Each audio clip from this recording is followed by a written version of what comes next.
C'est un événement exceptionnel parce que cette exposition monumentale ne sort que 3 fois par an cette année et donc le colonel en reparlera dans quelques instants. Cette exposition, par son ampleur qui a lieu du 13 au 23 juin, dans l'ensemble du centre commercial, s'inscrit dans le cadre du mois de l'aérien du Pays de Meaux. Leur passion, les visiteurs pourront admirer et s'installer aux commandes d'un certain nombre d'appareils exposés en statique, comme le Jaguar Place Nord. Le public pourra également s'essayer à de nombreux appareils de simulation de vol, sièges éjectables, cabine de jeu AlphaJet, et pour la première fois, un espace dans une boutique, un espace drone, qui sera à l'étage près d'idées créatives. Rien de tel pour ressentir des sensations extraordinaires. Pour les passionnés de maquettes, d'avions et d'équipements de pilotes, il y a aussi une très belle exposition qui est disséminée dans tout le centre commercial. C'est la première fois que nous avons la chance dans notre pays beau de pouvoir accueillir dans une échelle aussi importante une représentation de l'armée de l'air française et j'en suis vraiment très heureux. Très heureux parce que ce territoire est dédié, vous le savez peut-être, au développement économique. Il est dédié aux filières aéronautiques et aéroportuaires puisque nous avons depuis ces dernières années décidé, avec l'ensemble de mes collègues du Pays de Meaux, de veiller à pouvoir développer l'ensemble de la filière professionnelle avec depuis le CAP jusqu'à des formations d'ingénieurs en partenariat avec le lycée professionnel, mais aussi avec la région et avec des grandes entreprises industrielles dans l'aéronautique, ces métiers.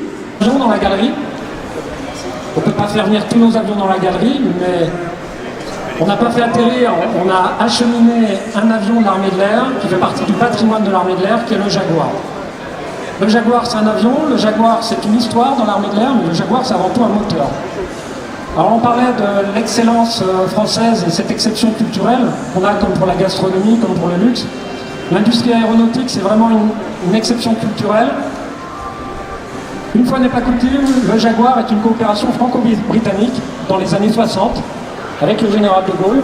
Donc c'est dire à quel point tout le projet a mis du temps à se dessiner. Mais le Jaguar fait partie désormais du patrimoine de l'armée de l'air. 30 ans de service, mise en service en 1973, retiré en 2005 pour être remplacé par le Rafale. Donc le Jaguar, on y tient, parce que dans ces années 80-90, sur tous les théâtres d'opération, notamment en Afrique, au Tchad, mais aussi au Kosovo, le Jaguar, on a dans l'armée de l'air des personnels très attachés au Jaguar qui ont travaillé sur le Jaguar, et ce sont des aventures très très fortes.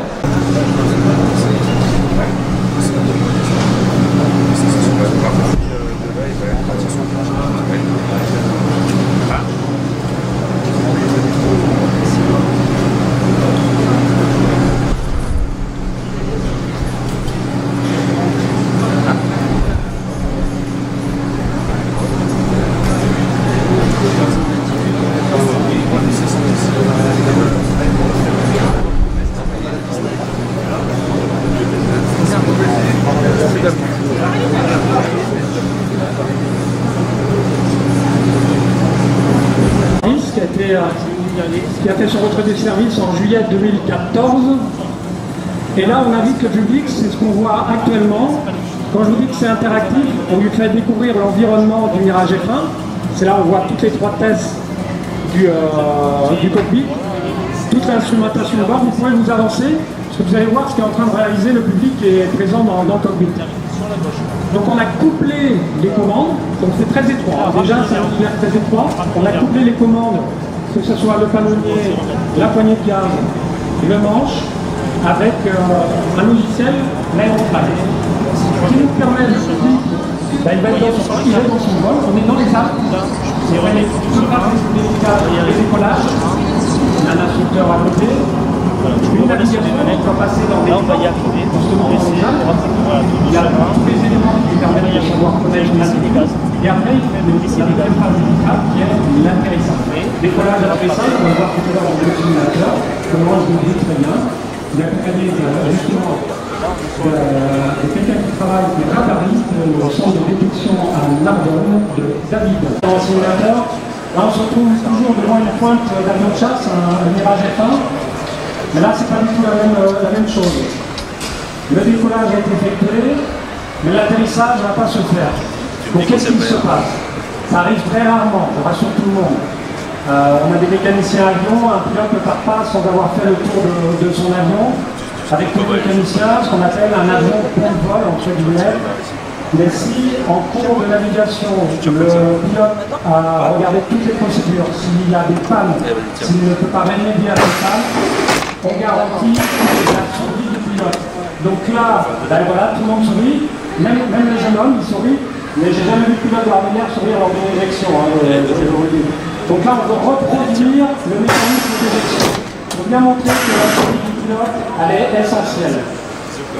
Donc au-delà de l'aspect spectaculaire, parce que ça peut être un peu comme une fête foraine, on va dire, donc quelque part avec le sourire, je peux vous garantir qu'une éjection, c'est un mécanisme, mais c'est traumatisant physiquement.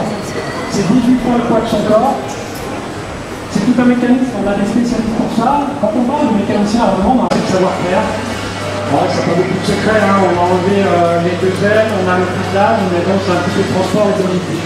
Et le savoir-faire de mon équipe. Alors là, on se retrouve un avion de voltige. Pourquoi cet avion de voltige? Pourquoi le Cap 10? Il y a plusieurs raisons. Parce qu'il y a certainement des présidents d'aéroclubs ici. Je vous en parlerai d'un tout à l'heure. Eh bien, le Cap 10, on le retrouve souvent dans les aéroclubs. On parlait d'exception culturelle française avec Dassault. Mais ce Cap 10, c'est Philippe Meudry, un Français qui l'a inventé dans les années 70. Et c'est un avion certifié pour la voltige, pour faire du vol de dos. Et un chef d'état-major de l'armée de l'air, à l'époque, dans les années 70, il l'a vu, il l'a testé, il a dit je